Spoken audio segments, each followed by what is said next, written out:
Hello, everyone. Today we are going to be talking about the history of nursing.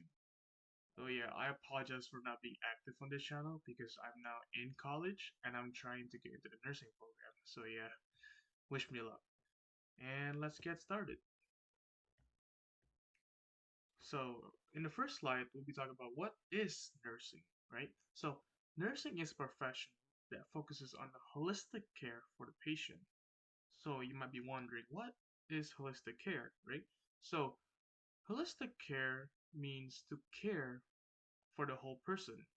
That includes their physical, emotional, social, and their spiritual needs.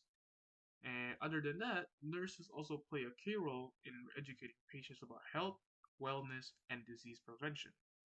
And lastly, here as you can see, nurses also collaborate with other healthcare professionals such as doctors in order to manage patient care and also ensure the best possible outcomes by creating a treatment plan.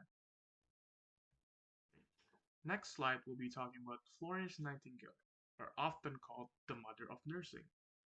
And it was shown here that she was born in Florence, Italy in 1820 to a wealthy British family. Despite clashing with her socially ambitious mother, she sought her approval throughout her life.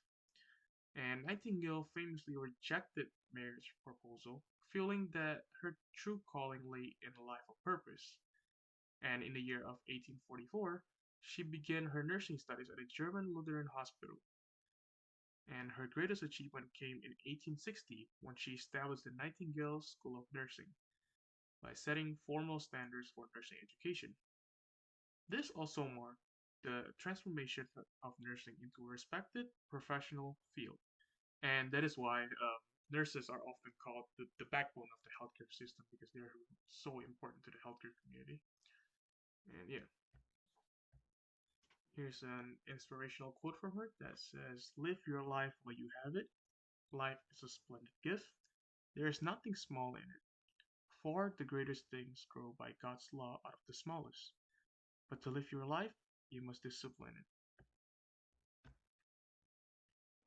So, how did nursing become a profession? So essentially, Florence Nightingale's influence played a major role in the professionalization of nursing by establishing the nursing schools that we talked about earlier that emphasize non-formal education and training. And alongside with this, scientific advancement like the germ theory and the medical technology further strengthened nursing as a whole profession. And over time, nursing became licensed and regulated, and requiring formal education, certification, and other training. Yeah.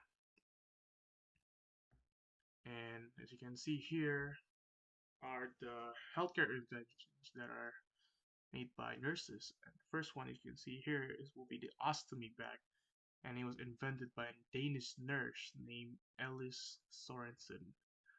And the second one will be the crash cart, and it was invented by Anita Dorr.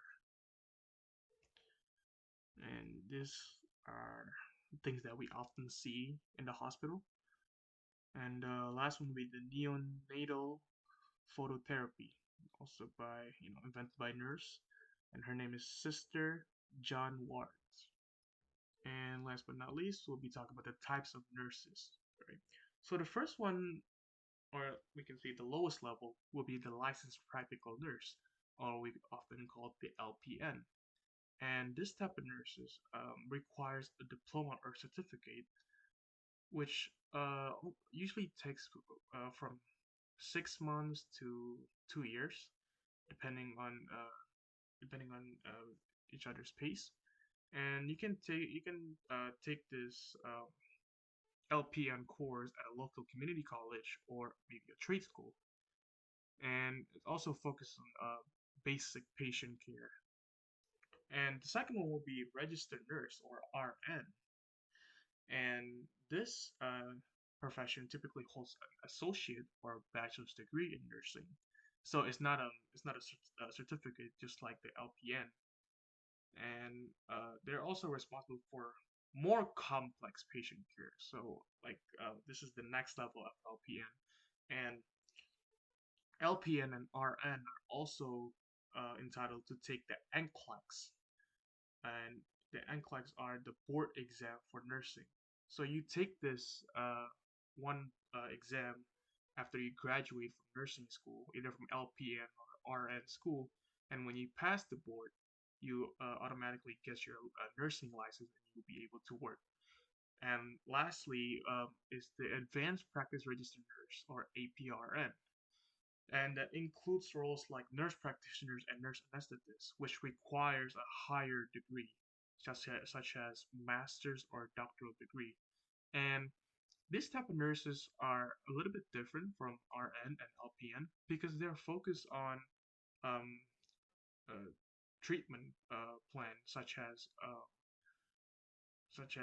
prescribing medication and also diagnosing the disease. Yes, so yeah, and here are my works cited. So yeah, thank you for listening to my lecture, and yeah, let's get smarter every day. God bless you.